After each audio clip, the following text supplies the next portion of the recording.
नमस्कार, मैं हूं आपके साथ कोमल सिसोदिया और आप देख रहे हैं वॉइस हाई इंडिया। लोकसभा चुनाव में अभी 4 चरण हो चुके हैं और 5वें चरण का मतदान कल होना है, यानी 20 मई। और 5वें चरण तक आते आते आखिर ये चुनाव किस तरफ पलट चुका है और ये चुनाव अब किधर इसका रुख हो चुका है। और इस चुनाव में अगर बात करें तो बीते हफ्ते ही काफ़ी ज़्यादा बयानबाजी हमने सुनने को मिली, चाहे वो प्रधानमंत्री मोदी जी ही क्यों ना हो। लगातार वो जिस तरह से राम मंदिर और बाबरी मस्जिद को लेकर के पूरे चुनाव में चल रहे हैं, और अभी हाल ही में उन्होंने बोला कि कांग्रेस जो है वो बाबरी ताला लगा देगी राम मंदिर पर। इन सभी बयानबाजों पे हम बातचीत करेंगे। सतीश शर्मा जी हमारे साथ मौजूद हैं। बहुत स्वागत है सर आपका। धन्यवाद कोमल जी। सर, जिस तरह से लगातार प्रधानमंत्री मोदी की बयानबाजियां हैं कि कांग्रेस ताला लगा देगी राम मंदिर पर, और अभी हाल ही में उन्होंने बोला है कि बुलडोजर चला देगी, आखिर इन बयानों के क्या मायने हैं, क्या समझा जाए? ऐसा है कोमल जी कि ऐसा लगता है मुझे कि मोदी जी पगला गए हों जी। वो हर पता नहीं ऊल जलूल कैसी बातें करते हैं, समझ नहीं आ रहा। एक हिंदुस्तान जैसे बड़े राष्ट्र के प्रधानमंत्री, और उनको ये तहजीब नहीं है कि क्या बोला जाए क्या ना बोला जाए। कहीं झूठ बोलते हैं, जो मन में आता है वो बोल देते हैं जी। जो भी कहते हैं समझ ही नहीं आ रहा है। कभी कुछ बोलना कभी कुछ बोलना, कांग्रेस ये कर रही है। मुझे तो लगता है कि कांग्रेस का उनके दिमाग में एक ऐसा भय बैठ गया है राहुल गांधी जी का और कांग्रेस का, कि सारे दिन सोते जागते उन्हें इसके सिवा कुछ दिखाई नहीं देता है। उन्हें न काम की परवाह न विकास, जानते हैं विकास क्या होता है। पूरी की पूरी भाजपा आरएसएस बस लगी हुई है राहुल गांधी किसी प्रकार ना आ जाए, कांग्रेस सत्ता में ना आ जाए, केवल वो ये चाहते हैं। इसलिए उन्हें इतना डर है, इतना भ्रष्टाचार कर चुके हैं, इस कदर उन्होंने इस देश को गुमराह किया है।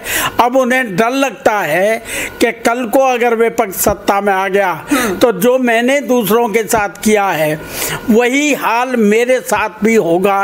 वो जान चुके हैं इस बात को, क्योंकि कभी केजरीवाल को बंद कर, कभी किसी मुख्यमंत्री को बंद कर, और तो और भाजपा तो इतनी पगला गई है कि अभी आपके केजरीवाल ये कन्हैया कुमार वो निकाल रहे थे, प्रदर्शन कर रहे थे, अपना वोट मांगने जा रहे थे।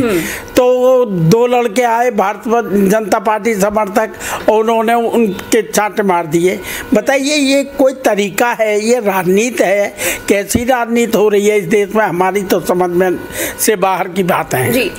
सतीश जी ये बताइए, जिस तरह से भी केजरीवाल बाहर आए और बाहर आने के बाद उन्होंने प्रधानमंत्री को लेकर काफी बयान दिए कि 75 साल होने वाले अगले साल, और उसके बाद जो है बीजेपी का नेतृत्व कौन करेगा। उन्होंने अमित शाह को भी इशारा किया, क्या कहेंगे इन सब? देखिए, जो केजरीवाल जी कह रहे हैं उन्होंने उन्हीं की बात का जवाब दिया है कि जो 75 साल हो जाएंगे तो उन्हें राजनीति से रिटायर हो जाना चाहिए। मोदी जी ने ये कभी कहा था, और उस उपलक्ष्य में उन्होंने अडवाणी, तुम्हारे बीजेपी के तमाम नेताओं को, जितने सीनियर नेता थे जो वाकई एक भारतीय जनता पार्टी के नेता थे, उन सबको रिटायर कर दिया उन्होंने।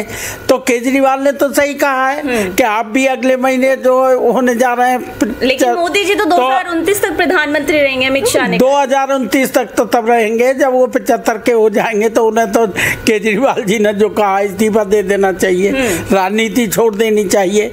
उन्हीं के शब्द केजरीवाल ने दोहरा करके कहे जी।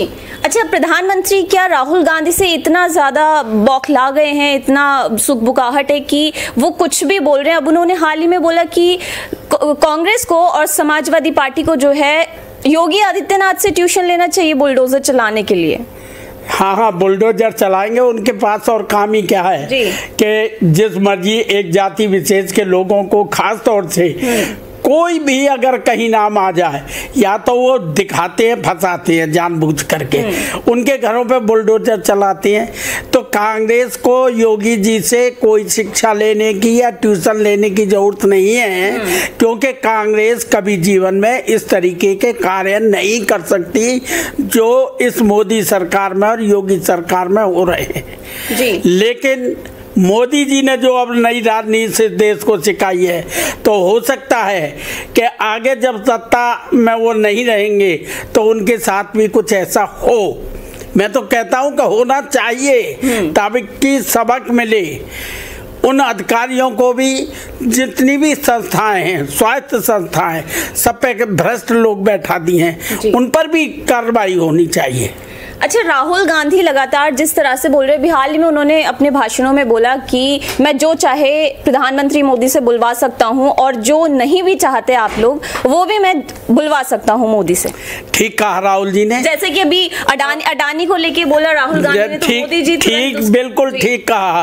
राहुल जी जो चाहे प्रधानमंत्री से वो बुलवा सकते हैं, कि जिन्होंने कभी अडानी अंबानी का नाम नहीं लिया, और राहुल जी ने आखिरकार अडानी पर हमला बुलवा ही दिया ये। और हर चीज को राहुल गांधी तो मुझे ऐसे लगता है बहुत दूरदर्शी, बहुत ही ज्यादा दूरदर्शी व्यक्ति है, जो घटना आगे घटने जा रही हैं उन घटनाओं को वो पहले ही बता देते हैं ऐसा होने जा रहा है। कोरोना का मामला हो चाहे कोई भी मामला हो, उन्होंने पहले ही बोल दिया कि ऐसा होगा, ऐसा होगा। मोदी जी देखो, सरकार सुनो, सरकार समझ जाओ, पर उनको कोई गंभीरता से तो लेता नहीं है, क्योंकि उन्होंने तो उनका नाम ही ऐसा रख दिया, करोड़ों रुपए खर्च करें उनके उस नाम को रखने पर। जी, आखिरी सवाल आपसे ये है कि पहले चरण से लेकर के अभी 5वें चरण का मतदान कल होना है, क्या कहेंगे ये चुनाव आखिर किस तरफ अब मोड़ ले चुका है? देखिए, बड़ा साफ है, स्पष्ट है, मोदी जी की और भारतीय जनता पार्टी के तमाम नेताओं की बौखलाहट